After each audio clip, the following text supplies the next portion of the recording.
वाजतात ढोल ढगोबाच्या घरी, अंगावर घेऊन झेलू या पावसाच्या सरी. गोल गोल बुडबुडे तरंगतात किती, हातावर घेताच कुठे वरे जाती.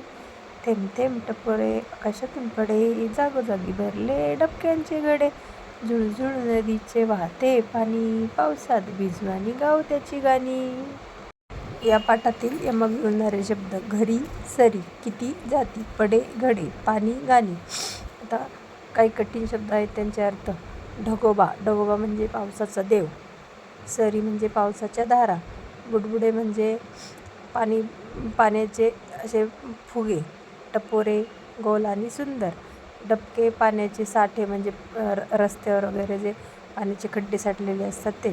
झुळझुळ म्हणजे हलक्या आवाजात पाणी वाहणे. आता कवितेत एका वाक्यात उत्तरे आहेत, तर ती: नदीचे पाणी कसे वाहते? नदीचे पाणी झुळझुळ वाहते.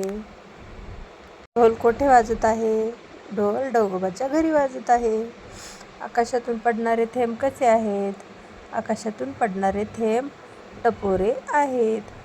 अशी ही आपली इयत्ता दुसरीची पहिली कविता, झेलूया सरी. धन्यवाद.